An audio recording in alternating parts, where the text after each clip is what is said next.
saudaraku, tetap ada suara negatif. Saudara tidak bisa melarang 10 orang pengintai ini untuk bicara, tapi saudara bisa memilih menjadi seperti Kaleb dan Joshua. Saudara tidak bisa berkata, tapi semua berkata tidak mungkin. Semua berkata begini, ya saya ikutlah, apalah daya saya cuma 1 orang. Tidak. Saudara berkata seperti apa kata firman Tuhan. Saudara punya keberanian iman untuk menyelesaikan panggilan Tuhan dalam hidup saudara. Tiap kali saudara bersaksi, tiap kali saudara menginjil, akan ada suara negatif. Tiap kali saudara memuridkan, mengunjungi, akan ada suara negatif. Tiap kali saudara berani berkorban, bahkan lebih daripada biasanya, akan ada suara negatif yang mengatakan, itu sia-sia, itu tidak cocok. Tiap kali saudara menempuh resiko demi pekerjaan Tuhan, akan ada suara yang mengatakan kau salah.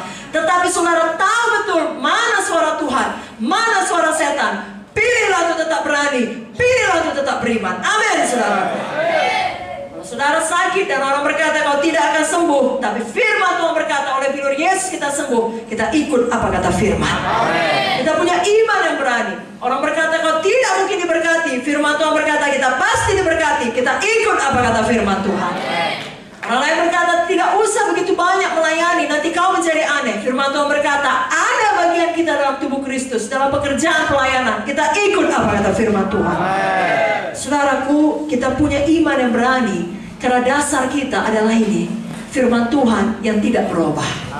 Langit bumi boleh berlalu, tapi firman Tuhan kekal selama-lamanya.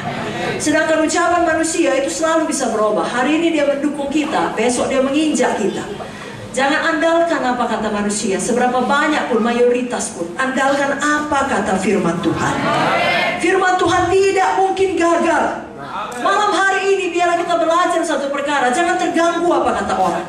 Jangan kecewa bila tidak ada yang mendukung kita ketika kita mau melakukan kebenaran firman. Kita ingat Kaleb, kita ingat Joshua. Kalau orang-orang di Alkitab pun mengalaminya, dituliskan sebagai teladan kepada kita, kita pun mengalaminya. Mereka menang, kita pun menang. Saudara masih ingat kisah Sadrak, Mesak, Abednego? Mereka juga contoh orang-orang yang memiliki iman yang berani. Mereka dihadapkan pada ancaman kematian, bukan karena dosa mereka, justru karena kebenaran mereka. Pernahkah saudara seperti itu? Justru karena saudara berbuat benar, karena saudara setia beribadah, karena saudara setia berkorban, setia melayani, saudara dapat ancaman. Itulah dialami oleh Sadrak, Mesak, Abednego. Tapi apa jawab mereka? Saya bacakan Daniel 3 ayat 17-18. Jika Allah yang kami puja sanggup melepaskan kami, maka ia akan melepaskan kami dari perapian yang menyala-nyala itu, dan dari dalam tanganmu ya Raja. Tapi seandainya tidak, hendaklah Tuanku mengetahui ya Raja, bahwa kami tidak akan memuja dewa Tuanku dan tidak akan menyembah patung emas yang Tuanku dirikan itu. Amin. Terancam nyawanya, tetap tidak kompromi dengan dosa. Tetap percaya kepada Tuhan.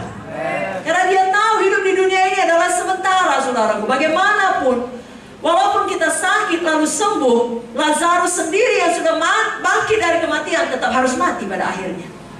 Dengan kata lain, hidup yang sebenarnya adalah hidup dalam kekekalan. Itu sebabnya mereka tidak takut. Mereka berkata, kami akan tetap ikut Tuhan. Biar contoh teladan dari firman Tuhan, baik mengenai Abraham tadi, bagaimana dia beriman, Kaleb bagaimana dia beriman dan berani, Sadrak, Mesak, Abednego, malam hari ini meneguhkan hati kita. Seberat apapun masalah, tantangan, problema yang kita alami, kita tetap punya iman, Tuhan akan menolong kita. Dan di dalam prosesnya kita tidak pernah mau kompromi dengan dosa. Kita tidak melepaskan keyakinan kita. Kita tidak mencari jalan pintas yang salah, jalan aman untuk kehendak daging, kenyamanan diri sendiri. Tidak. Kita tetap dalam jalan kebenaran, jalan Tuhan, jalan kasih, jalan firman. Amin. Saudaraku, tiap kali kita memiliki iman yang berani, Tuhan menghargakan kita. Tuhan tidak akan mempermalukan setiap orang yang percaya kepadanya. Saudara lihat, Sadrak, Mesak, Abednego diselamatkan Tuhan, saudaraku. Tiap kali kita memilih jalan iman, Tuhan yang berperang bagi kita. Saya bacakan Keluaran 14 ayat 14. Tuhan akan berperang untuk kamu dan kamu akan diam saja. Bukankah itu luar biasa? Amen.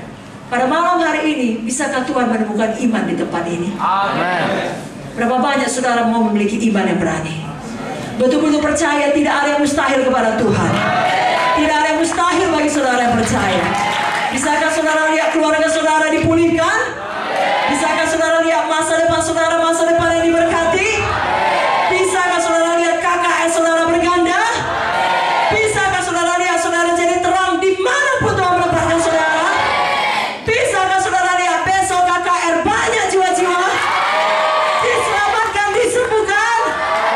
Berikan dulu tepuk tangan bagi Tuhan Yesus.